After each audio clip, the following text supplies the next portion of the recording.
Hello everyone, मेरा नाम है नितेश चौहान। आप देख रहे हैं हमारा चैनल साइंस कारी। आज आपके सामने मैं आ गया हूँ लेकर एटॉमिक स्ट्रक्चर का पार्ट 3। तो जिन लोगों ने भी 1, 2 नहीं देखा है, पहले आप वो देखिए, उसके बाद आप इस वीडियो को शुरू करेंगे। तो चलिए बिना लेट किए शुरू करते हैं।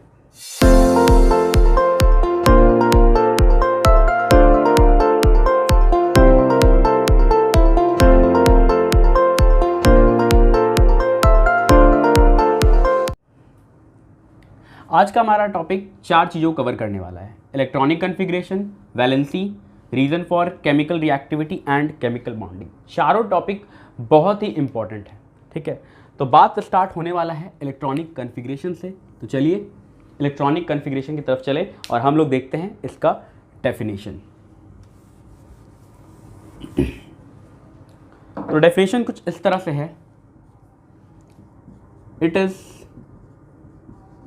the distribution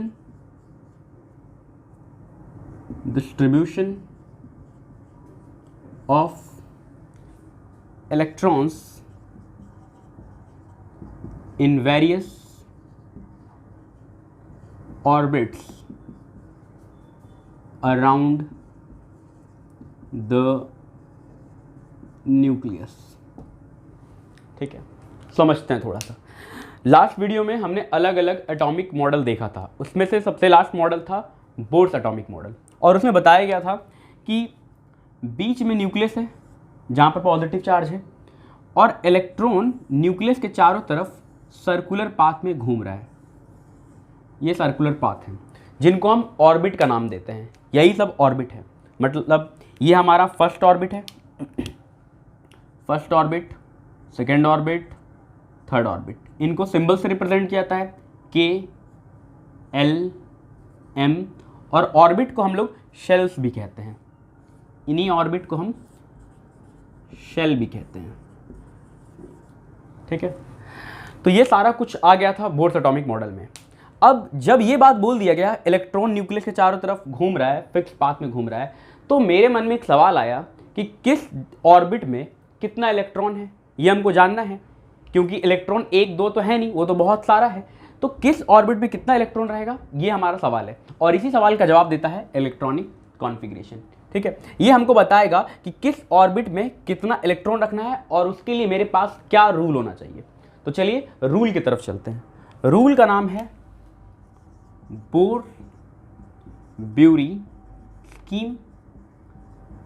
तो ये साइंटिस्ट लोग हैं जो लोग ये रूल बता रहे हैं कि किस तरह से हमको इलेक्ट्रॉन्स को फिल करना है इन वेरियस ऑर्बिट्स। सबसे पहला रूल की तरफ देखिए। पहला रूल, यहाँ पे 2 ही रूल इंपॉर्टेंट है और वही दोनों में डिस्कस करेंगे। पहला ये है कि maximum number of electrons N orbit can accommodate is given by 2n square, where n is the position of orbit। बोला ये जा रहा है कि एक ऑर्बिट में कितना मैक्सिमम इलेक्ट्रॉन आएगा, इस वर्ड पे ध्यान देना। मैक्सिमम कितना इलेक्ट्रॉन आएगा उसको दिया जा सकता है 2n स्क्वायर एक्सप्रेशन से, where n is the position of orbit. जैसे कि फर्स्ट ऑर्बिट है तो n की जगह 1, सेकेंड है तो 2, 3, थर्ड है तो 3। इस तरह से हमको n का वैल्यू चुनना है, ठीक है। तो चलिए एक एक करके निकाला जाए। फर्स्ट, पहला k शेल, मतलब फर्स्ट ऑर्बिट, n का वैल्यू 1, और अगर हम n का वैल्यू 1 पुट कर दे तो कितना आएगा, 2 आ जाएगा। इसका मतलब है कि फर्स्ट ऑर्बिट का कैपेसिटी 2 इलेक्ट्रॉन का है। अब थोड़ा सा इसको समझते हैं कि क्या बोलना चाह रहा है। जैसे कि मान लीजिए हम ये बोलते हैं कि मेरा कैपेसिटी 4 रोटी खाने का है, तो इसका ये मतलब हुआ कि हम 3 रोटी भी खा सकते हैं, 2 भी खा सकते हैं, 1 भी नहीं खा सकते हैं, और 0 भी रख सकते हैं, ठीक है। लेकिन हम 5 नहीं खा सकते हैं। अगर मेरा कैपेसिटी 4 का है तो 4 पे मेरा लिमिट आ जाता है, हम उसके ऊपर नहीं बढ़ सकते हैं। उसी तरह से ये भी मैक्सिमम इलेक्ट्रॉन के बारे में बात कर रहा है। मतलब अगर फर्स्ट ऑर्बिट में 2 इलेक्ट्रॉन आ सकता है तो आप वहाँ 3 नहीं कर सकते हैं, 1 कर सकते हैं, 0 कर सकते हैं, लेकिन कभी भी उसमें 2 से ज़्यादा नहीं कर सकते हैं। ये मूल बात है, ठीक है। उसी तरह से अगर हम सेकंड का निकालें के एल, तो n की जगह 2 मतलब 8, मतलब सेकंड में 8 आएगा, 8 से ज़्यादा नहीं हो सकता है, कम हो सकता है लेकिन ज़्यादा नहीं हो सकता है। उम्मीद कर रहे हैं अब आपको ये वाला बात तो समझ में आ रहा होगा। ठीक है, नेक्स्ट एम शेल, तो 18 हो गया। अकॉर्डिंगली आप निकालते चले जाएंगे इसका 4, 5, 6 जितना चाहे उतना निकाल सकते हैं, लेकिन जरूरत नहीं है, हमको इतना ही दूर तक देखना है, 3 ही देखना है, 2, 8 और 18। ठीक है, ये हो गया हमारा फर्स्ट रूल जो बता रहा है कि एक ऑर्बिट का कितना कैपेसिटी है। ठीक है, अब आते हैं सेकेंड रूल पे। सेकेंड रूल ये बोलता है the outer most orbit can not accommodate more than 8 electrons, more than 8 electrons। ये वाला वर्ड पे भी ध्यान दे देना क्योंकि ये सब हो सकता है पहली बार आप सुन रहे हैं। एकोमोडेट मतलब कितना उसमें फिट हो सकता है। तो बोला ये जा रहा है कि जो लास्ट ऑर्बिट होगा, आउटर मोस्ट ऑर्बिट मतलब लास्ट ऑर्बिट होगा, उसमें हमको 8 से ज़्यादा इलेक्ट्रॉन नहीं रखना है, चाहे वो कोई भी ऑर्बिट हो। फॉर एग्जाम्पल अगर वो थर्ड ऑर्बिट है तो हम तो जान रहे हैं कैपेसिटी 18 है, लेकिन अगर वो लास्ट है तो उसमें 8 से ज़्यादा नहीं रखना है। ठीक है, तो यही 2 रूल है जिसको हमको अप्लाई करना है। इसके अलावा भी कुछ रूल है लेकिन वो सब काम करनी है, मेन बात तो यही है। ठीक है, तो चलिए अब हम इसको अप्लाई करना सीखते हैं, किस तरह से हम इसको अप्लाई करें। तो इसका आप स्क्रीनशॉट लीजिए, फिर हम इसको रब करेंगे। ले लिए होंगे।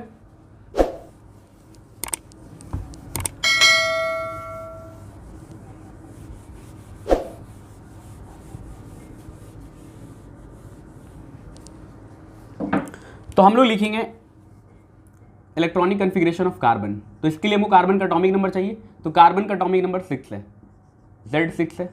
लास्ट क्लास मैंने बताया था एटॉमिक नंबर का definition, it is the number of proton. तो अगर एटॉमिक नंबर 6 है तो प्रोटॉन 6 होगा, और इलेक्ट्रॉन कितना होगा वो हमको चार्ज बताएगा। तो यहाँ पे कोई चार्ज नहीं, मतलब ये न्यूट्रल है, और अगर न्यूट्रल है तो प्रोटॉन और इलेक्ट्रॉन मतलब पॉजिटिव और नेगेटिव इक्वल है। ठीक है, तो अल्टीमेटली हमको पता चला कि इलेक्ट्रॉन 6 है। तो अब हम इतना नहीं करेंगे, हम डायरेक्ट एटॉमिक नंबर से इलेक्ट्रॉन निकाल लेंगे क्योंकि हमको न्यूट्रल कहीं लिखने बोलेगा मोस्ट ऑफ द केस में। तो कार्बन का एटॉमिक नंबर 6 है, इसका मतलब वहाँ पर 6 इलेक्ट्रॉन है। अब 6 इलेक्ट्रॉन को किधर किधर फिल करें ये हमको समझना है। तो इसके लिए हमको रूल बताया गया। तो बोला गया फर्स्ट ऑर्बिट कैपेसिटी 2 इलेक्ट्रॉन का है, और स्टार्ट को हम फर्स्ट नहीं करेंगे, 2, 3 से नहीं कर सकते, पहले से स्टार्ट करना। ये भी एक रूल हो सकता है लेकिन हम लिखे नहीं है कि आपको फर्स्ट से ही फिल करना है। तो पहला कैपेसिटी 2 इलेक्ट्रॉन का है तो आप वहाँ पर 2 इलेक्ट्रॉन डाल दिए, 3 रख नहीं सकते, कैपेसिटी ही नहीं है। ठीक है, अब जो बच गया वो फर्दर आगे वाले ऑर्बिट में जाएगा, तो सेकंड ऑर्बिट में जाएगा। अब बचा कितना है 4 इलेक्ट्रॉन, 6 था 2 भर दिए, 4 बचा। अब 4 हम सेकंड में रखना चाहते हैं, क्या रख सकते हैं, एकदम रख सकते हैं क्योंकि सेकंड कैपेसिटी 8 इलेक्ट्रॉन का है, मेरे पास तो 4 इलेक्ट्रॉन है। तो ये हो गया मेरा electronic configuration of carbon. Seems pretty easy, बहुत आसान है। ठीक है, चलिए 1-2 और लिखते हैं तो और कॉन्फिडेंस आ जाएगा। जैसे कि हम लिखना चाहते हैं नियॉन, तो नियॉन का एटॉमिक नंबर 10 है। तो फर्स्ट में 2 रखते हैं, 2 रख दिए हैं, और इसके बाद बचा कितना 8 इलेक्ट्रॉन बचा है, और 8 इलेक्ट्रॉन को सेकंड में रखना है, रख सकते हैं, एकदम रख सकते हैं, मैक्सिमम लिमिट वो है वहां तक रख सकते हैं, उसके बाद अलाउड नहीं है, तो रख दीजिए नियॉन। ठीक है, आगे सोडियम एटॉमिक नंबर 11 मतलब 11 इलेक्ट्रॉन है। तो फर्स्ट में 2 इलेक्ट्रॉन रखें, सेकेंड में 8 रख सकते हैं, मेरे पास अभी 9 इलेक्ट्रॉन है, 2 रखने के बाद 9 बचा है, तो 8 रख दी सेकेंड में, 9 का 9 यहाँ नहीं फिट कर सकते क्योंकि कैपेसिटी तो 8 इलेक्ट्रॉन का है, तो 8 रख दिए। अब बच गया मेरे पास 1 इलेक्ट्रॉन, वो जाएगा थर्ड में। ठीक है, चलिए तो उम्मीद कर रहे ये सब समझ में आ रहा होगा सभी को, है ना। बहुत ही सिंपल है, बस थोड़ा सा लगन का जरूरत है, थोड़ा सा ध्यान देने का जरूरत है, इससे आसान तो कुछ है ही नहीं। क्लोरीन एटॉमिक नंबर 17 लिखिए।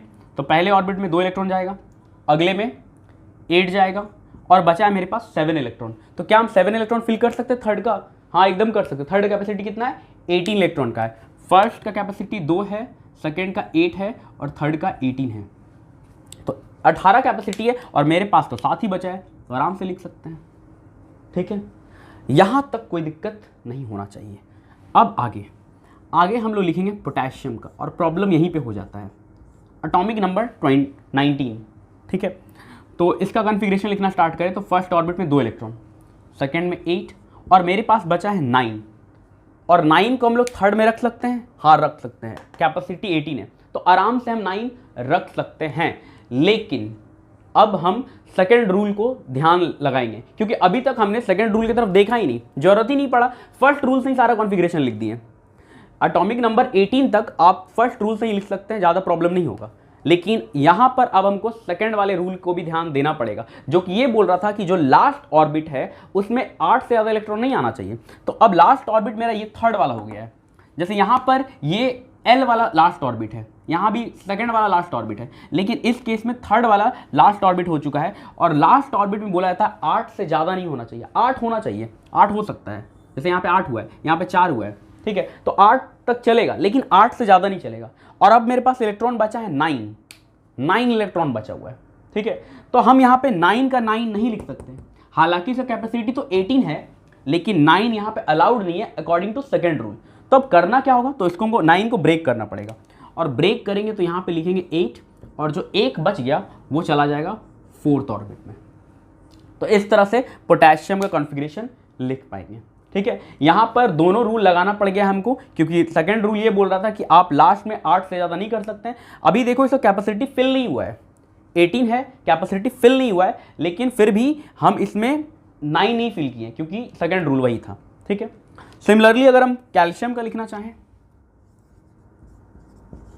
तो यहाँ पे 2, 8 और मेरे पास 10 बच गया है, और इसका कैपेसिटी 18 है, तो 10 लिख सकते हैं। लेकिन फिर वही बात है, सेकंड रूल बोलता है कि 10 तो लिखना नहीं है, 8 से ज़्यादा नहीं लिख सकते हैं। तो आप 8 लिखिए, और फिर जो 2 बच गया उसको आगे ट्रांसफ़र कर दीजिए।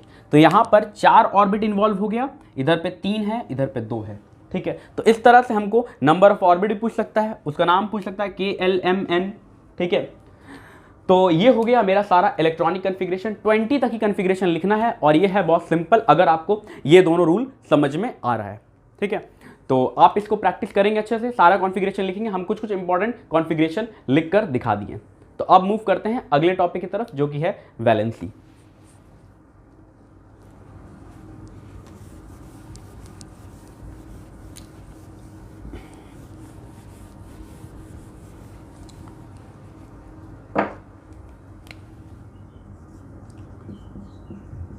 वैलेंसी का बहुत सारा डेफिनेशन है, जिसमें से एक सबसे छोटा डेफिनेशन है, it is the combining capacity of an atom. अब आगे का जो 3 टॉपिक है, valency, reason of chemical reactivity and chemical bonding, इन सभी को हम एक साथ पढ़ने की कोशिश करेंगे, क्योंकि ये सब आपस में इंटरलिंक्ड है। तो अलग अलग करके हम नहीं समझा सकते, हमको एक ही साथ समझाना पड़ेगा, ठीक है। जैसे कि कुछ एलिमेंट की तरफ नज़र डालें, helium, neon, argon, krypton, xenon, radon, इनको हम कहते हैं नोबल गैसेस, नोबल या फिर इनर्ट गैसेस। इनर्ट मतलब तो पता होगा, जो रिएक्ट नहीं करता है, ये लोग रिएक्शन में पार्टिसिपेट नहीं करता है, ठीक है। अब इनका कॉन्फ़िगरेशन देखा जाए तो हीलियम का एटॉमिक नंबर 2 है, कॉन्फ़िगरेशन 2, नियॉन का 10 है, कॉन्फ़िगरेशन 2, 8, इसका 18 है, कॉन्फ़िगरेशन 2, 8, 8। 18 के बाद ये सब आपके सिलेबस में कवर नहीं करता है, ठीक है। लेकिन अगर आप इनका कॉन्फ़िगरेशन लिखिएगा, जैसे कि क्रिप्टन 36, ये 54 और ये 86, ये सब आपको पढ़ना नहीं है, लेकिन अगर आप इनका कॉन्फ़िगरेशन लिखते हैं तो आप एक बात ऑब्जर्व करेंगे कि इन सभी के लास्ट में 8 इलेक्ट्रॉन आ रहा है। नियॉन के लास्ट में 8 आ रहा है, 8, यहाँ भी 8 आ रहा है, इसका भी लिखें तो बीच में क्या आएगा उससे हमको मतलब नहीं है, लेकिन लास्ट में 8 जरूर आएगा। इसी तरह से बीच में क्या आएगा उससे मतलब नहीं, लेकिन लास्ट में सबका 8 आते जाएगा। तो हम ऑब्जर्व कर रहे हैं कि सभी का लास्ट में 8 आ रहा है, बस एक को छोड़ के। कौन है वो है हीलियम। अब इसमें 8 क्यों नहीं आ रहा है, क्योंकि इसका तो 8 का कैपेसिटी ही नहीं है, इसका कैपेसिटी ही 2 है ना। हीलियम में फर्स्ट ऑर्बिट ही आ रहा है, और फर्स्ट ऑर्बिट में 8 इलेक्ट्रॉन नहीं आ सकता है। अगर फर्स्ट में भी 8 आ सकता था तो इसमें भी 8 जरूर दिखता, क्योंकि ये सब एक जैसा है, ये सारा गैस एक जैसा प्रॉपर्टी वाला है, और इनका कॉन्फ़िगरेशन भी एक जैसा, लास्ट में सबका 8 दिख रहा है। इसको हम कहते हैं ऑक्टेट। ये लोग क्या कंप्लीट कर रहा है, ऑक्टेट।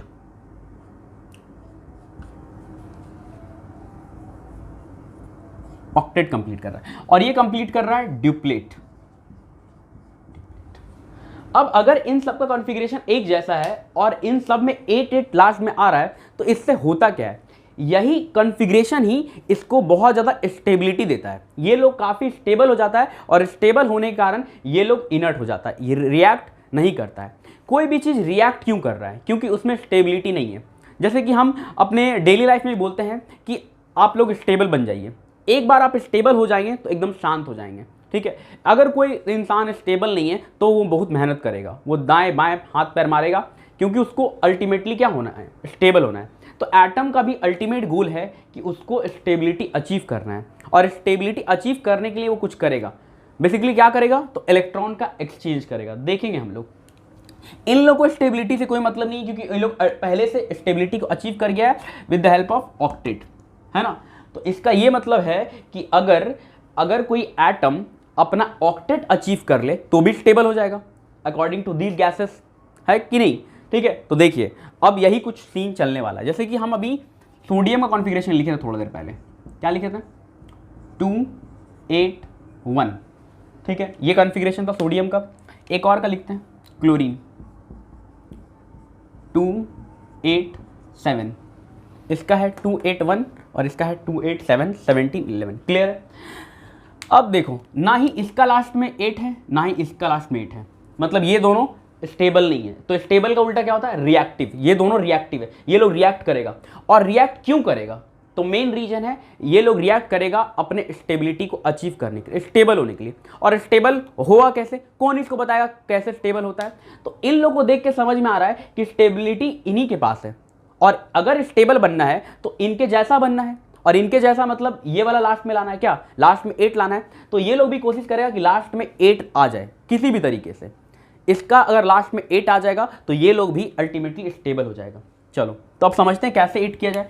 तो इसका लास्ट में 1 है, और अगर इसको 8 करना है तो इसके पास 2 रास्ता है, या तो ये 7 इलेक्ट्रॉन ले ले तो 8 हो जाएगा, और नहीं तो ये 1 इलेक्ट्रॉन हटा दे और यहाँ से 8 हो जाएगा। 2 तरीका। तो कौन सा तरीका ज़्यादा आसान हुआ, खुद ही आंसर मिल गया होगा कि ये हटाने वाला तरीका ज़्यादा आसान है। 7 इलेक्ट्रॉन लेना थोड़ा मुश्किल है। तो ये क्या करेगा, ये इस इलेक्ट्रॉन को लूज कर देगा ताकि ये नोबल गैस की तरह बन जाए। कौन सा नोबल गैस, नियॉन की तरह बन जाए और ये स्टेबल हो जाए, ठीक है। उसी तरह अगर हम क्लोरीन की बात करें तो क्लोरीन के पास भी 2 रास्ता है, या तो ये 7 हटा दे और नहीं तो 1 इलेक्ट्रॉन ऐड कर ले। अगर 1 इलेक्ट्रॉन ले लेगा तो ये भी स्टेबल हो जाए, किसके जैसा, आर्गन के जैसा, ठीक है। तो इस तरह से ये सब एलिमेंट भी इलेक्ट्रॉन का एक्सचेंज करके स्टेबिलिटी गेन करना चाहता है, ठीक है। तो टॉपिक क्या था, टॉपिक ये था reason for chemical reactivity. Element react क्यों करता है, तो आपको जवाब मिल गया, टू अटेन स्टेबिलिटी, यहीं पे लिख दे रहे हम, to attain stability why element या atom react with each other to attain stability and how they do so by achieving their octet, उनको octet कंप्लीट करना है, जस्ट लाइक नोबल गैस। या फिर हम इनको बोलते हैं टू बाय अचीविंग, इसको मैं ऐसे भी समझाते हैं, bye achieving nearest noble gas configuration. मतलब एटम रिएक्ट क्यों करता है, तो स्टेबल होने के लिए। और स्टेबिलिटी कैसे गेन करेगा, bye achieving nearest noble gas configuration या फिर ऑक्टेट कॉन्फ़िगरेशन। वो अपना नियरेस्ट नोबल गैस का कॉन्फ़िगरेशन लेगा। जैसे कि सोडियम का नियरेस्ट कौन था, नियॉन था, तो ये इसके जैसा बना, और क्लोरीन का नियरेस्ट कौन था, आर्गन, तो इसके जैसा बना। तो इस तरह से ये लोग रिएक्ट करेगा, और रिएक्ट करते वक्त बेसिकली कर क्या रहा है, तो इलेक्ट्रॉन का एक्सचेंज कर रहा है। ये इलेक्ट्रॉन लूज कर रहा है और ये इलेक्ट्रॉन गेन कर रहा है। तो थर्ड वाला टॉपिक क्लियर हो गया, रीजन वाला समझ में आ गया होगा अच्छे से। अब जब वो रिएक्ट कर रहा है तो इलेक्ट्रॉन का एक्सचेंज कर रहा है, और कितना इलेक्ट्रॉन का एक्सचेंज कर रहा है, वही है वैलेंसी। मतलब पहले हम रीजन वाला टॉपिक पढ़ा दिए और फिर हमारा वैलेंसी पे, है ना। पहले बोले थे ये सब इंटरकनेक्टेड है। तो वैलेंसी का मतलब कितना इलेक्ट्रॉन वो एक्सचेंज किया रिएक्ट करने के लिए। जैसे सोडियम कितना इलेक्ट्रॉन एक्सचेंज किया, एक इलेक्ट्रॉन लूज किया है, तो इसका वैलेंसी 1 होगा। और क्लोरीन क्या किया, ये 1 इलेक्ट्रॉन गेन किया, तो इसका वैलेंसी 1 होगा। वैलेंसी बताते वक्त कभी भी प्लस और माइनस नहीं लिखते हैं, वैलेंसी बताते वक्त सिर्फ नंबर लिखते हैं, 1 2 3 4 जो भी है, ठीक है। तो इसका वैलेंसी 1, इसका वैलेंसी 1, लेकिन ध्यान ये रखना है कि ये एक इलेक्ट्रॉन डोनेट कर रहा है और ये 1 इलेक्ट्रॉन एक्सेप्ट कर रहा है, ठीक है।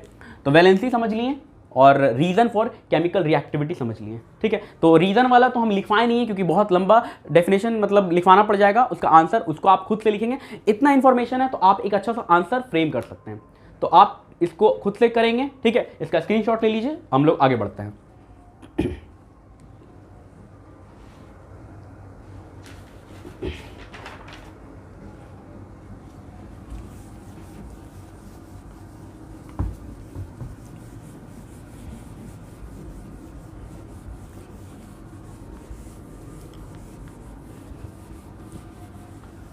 यहां पर हम लोग एक टेबल बनाएंगे।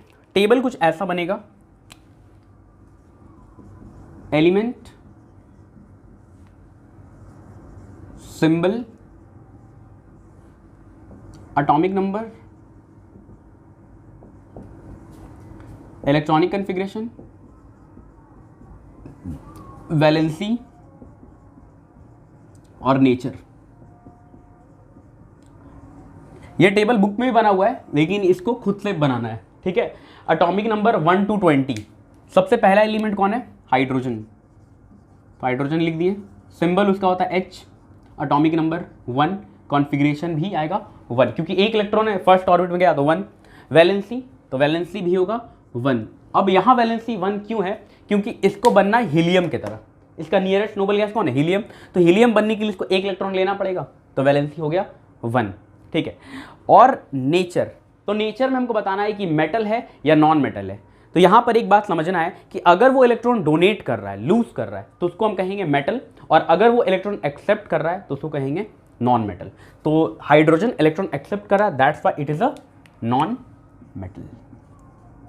नॉन मेटल है ये। ठीक है, second helium, symbol He, atomic number 2, configuration 2, valency 0। 0 valency क्यों? क्योंकि इसको इलेक्ट्रॉन एक्सचेंज ही नहीं करना है, ये तो ऑलरेडी स्टेबल है, ये पहले ही अपना स्टेबिलिटी को अचीव कर चुका है, इसको कोई टेंशन नहीं है, इलेक्ट्रॉन लेने देने से इसको मतलब नहीं है, इसीलिए इसका वैलेंसी 0। अब वैलेंसी 0 है तो नेचर क्या लिखें? क्योंकि अभी हम बताएं इलेक्ट्रॉन एक्सेप्ट करेगा तो नॉन मेटल और डोनेट करेगा तो मेटल, तो नेचर हम लोग उसके प्रॉपर्टी से भी डिसाइड कर सकते हैं। जैसे कि आप पहले क्लासेस में पढ़े होंगे कि मेटल के पास मेटालिक कैरेक्टर होता है, मेटल के पास जैसे कि होता है मैलेबिलिटी, कंडक्टिविटी, सोनोसिटी, है ना, और नॉन मेटल के पास ये सब नहीं होता है। Non metal generally gases state में एग्जिस्ट करता है। तो अगर ये सब प्रॉपर्टी लगाएं तो भी हम आइडेंटिफाई कर सकते हैं कि हीलियम क्या है। तो पता चल ही गया होगा, हीलियम एक नॉन मेटल है, गैस होता है ये, है ना, तो ये भी हो गया नॉन मेटल। क्लियर? ठीक है, अगला lithium, Li, atomic number 3, electronic configuration 2, 1। अब ये किसके तरह बनेगा?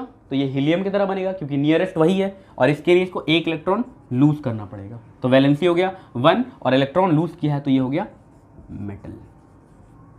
तो इस तरह से करते करते आपको 1 to 20 लिखना है और ये टेबल को फिल करना है। ठीक है, तो उम्मीद कर रहे हैं ये टेबल आप फिल कर लेंगे, है ना। चलिए, तो आप ये कर लेंगे। अब हम लोग मूव करेंगे आगे और आखिरी टॉपिक पढ़ेंगे, केमिकल बॉन्डिंग।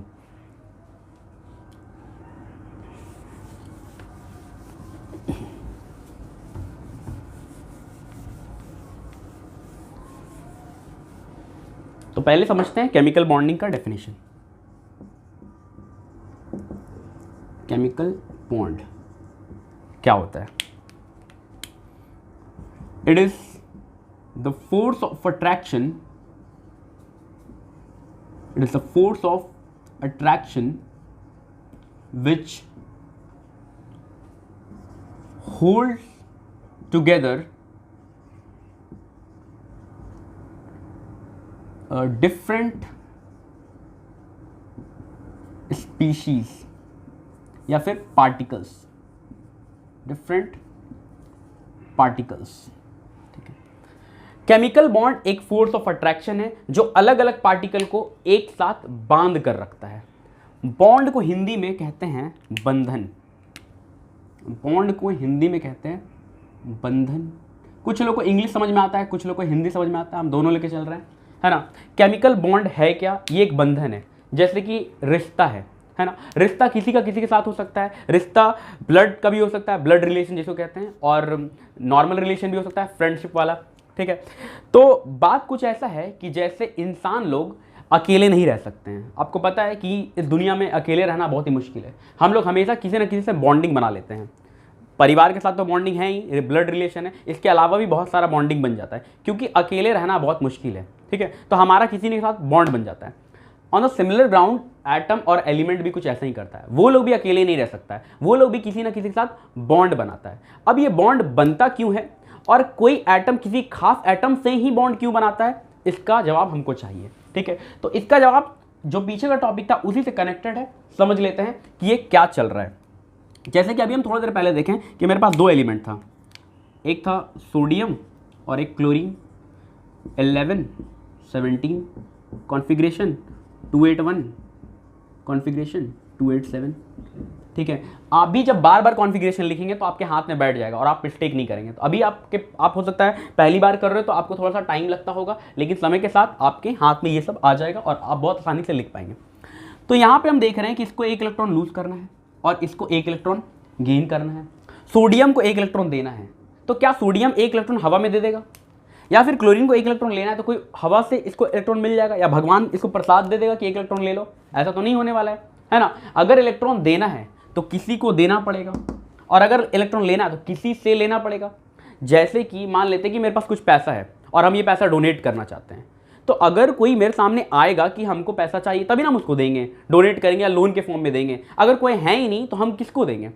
तो यहाँ पर एक एटम चाहिए जिसको ये इलेक्ट्रॉन दे सके, और यहाँ पर एक एटम चाहिए जिससे ये इलेक्ट्रॉन ले सके। तो ये दोनों आपस में एक दूसरे का जरूरत पूरा कर रहा है। इसका ये मतलब है कि ये जो इलेक्ट्रॉन है ये इसी को दे देगा, और जैसे ही इलेक्ट्रॉन दे देगा तो इसके पास एक इलेक्ट्रॉन का कमी हो जाएगा, और अगर कमी हो जाएगा तो ये बना देगा Na+। प्लस का मतलब एक इलेक्ट्रॉन कम, क्योंकि प्रोटॉन ज़्यादा हो गया है। और अगर ये एक इलेक्ट्रॉन ले लिया तो ये बना देगा Cl-। ठीक है, इसको हम ऐसे भी लिखते हैं कि सोडियम एक इलेक्ट्रॉन लूज कर दिया है और क्लोरीन एक इलेक्ट्रॉन गेन कर लिया है। अब जाके दोनों स्टेबल हो चुका है। ठीक है, स्टेबल हो गया और ये लोग आपस में एक साथ आया तभी जाके ये सारा कुछ हुआ। अलग अलग रहता तो ये सब नहीं होता। तो दोनों सामने आया, इलेक्ट्रॉन गेन एक्सचेंज किया, ट्रांसफर किया इलेक्ट्रॉन का, तो ये Na+ और Cl- बन गया। अब ये जो Na+ और Cl- है, अब ये चाह के भी अलग अलग नहीं रह सकता, इनको साथ में रहना पड़ेगा। क्यों? क्योंकि इसका इलेक्ट्रॉन ये ले चुका है। ठीक है, तो एक तरह से हम समझे तो इसका इसके साथ रिश्ता बन गया है, बॉन्डिंग बन गया है ना।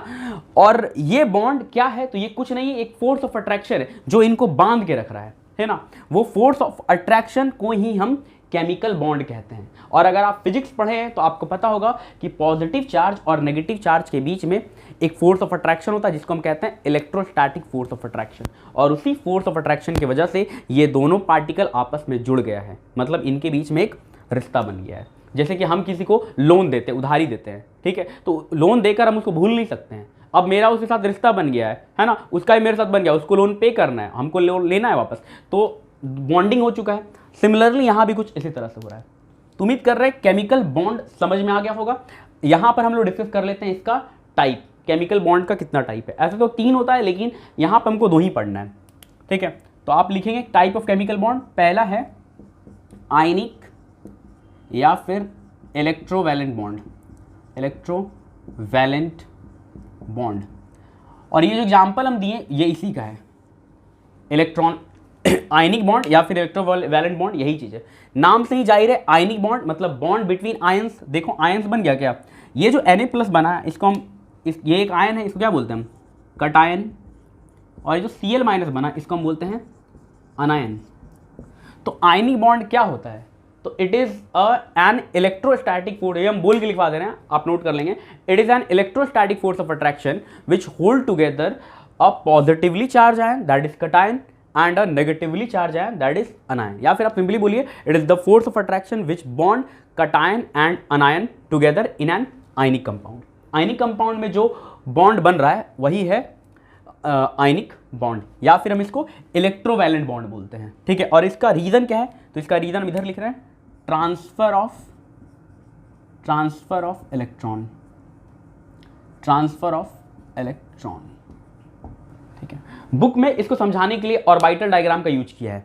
जैसे कि ये जो डायग्राम हम थोड़ी देर पहले बनाए थे इसको हम कहते हैं और बाइटल डायग्राम, ठीक है, मतलब जहाँ जहाँ अलग अलग ऑर्बिट दिखाना है। तो सोडियम के इसमें 3 ऑर्बिट दिखाना है, 281, 2,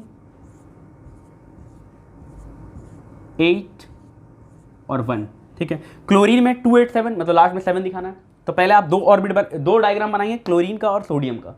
फिर सेकंड केस में हमको सोडियम में Na+ कर देना है। Na+ का मतलब ये ऑर्बिट गायब हो जाएगा, इलेक्ट्रॉन गया तो ऑर्बिट भी गया, ये बन गया किसका, Na+ का।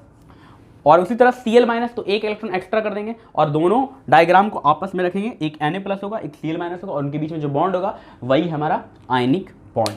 और आयनिक बॉन्ड से जो कंपाउंड बनता है उसको कहते हैं आयनिक कंपाउंड, ठीक है। इससे ज़्यादा इंफॉर्मेशन अभी हमको फिलहाल नहीं चाहिए, है ना, इतना काफ़ी है। अब मूव करते हैं अपने सेकेंड टाइप की तरफ, ठीक है। आप इसका स्क्रीनशॉट लीजिए।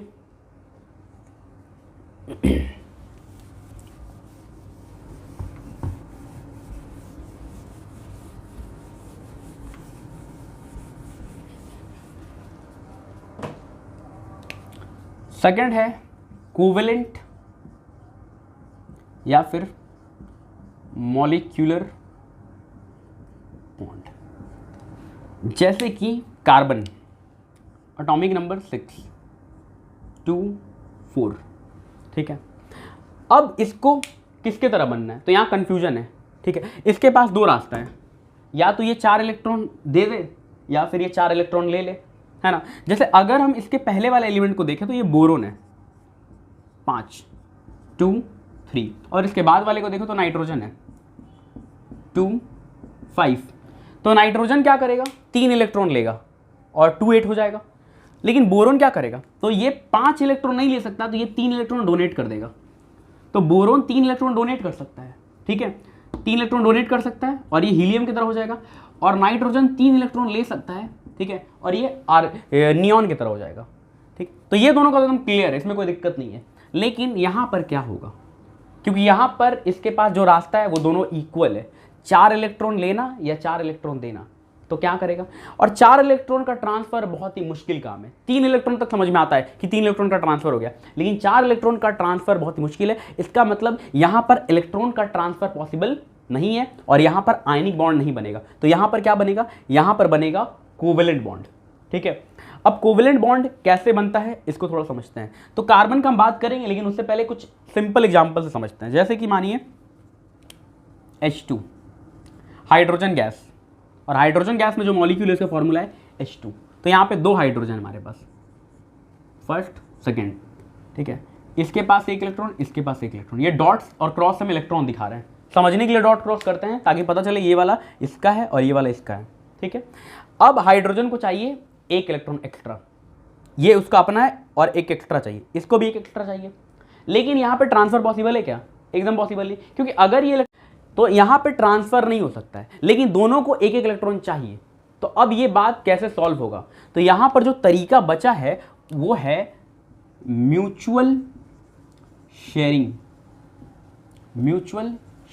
Of electron. वहां पर क्या हुआ था, ट्रांसफर ऑफ इलेक्ट्रॉन, यहां क्या होगा, म्यूचुअल शेयरिंग ऑफ इलेक्ट्रॉन। ये क्या होता है, तो ये कुछ ऐसा है कि ये जो इलेक्ट्रॉन है अभी इस हाइड्रोजन का है, तो ये इसके साथ शेयर कर लेगा और ऐसा फील कराएगा कि ये इलेक्ट्रॉन इसका हो चुका है, लेकिन दिया नहीं है। उसी तरह ये इलेक्ट्रॉन इसको शेयर कराएगा और ऐसा फील करेगा इसका हो गया है। तो इलेक्ट्रॉन यहाँ 2 है और अब हकदार भी दोनों हैं, दोनों मिलकर दोनों इलेक्ट्रॉन को शेयर कर लिया है। मतलब ये दोनों इलेक्ट्रॉन इन दोनों का है, किसी एक का नहीं है।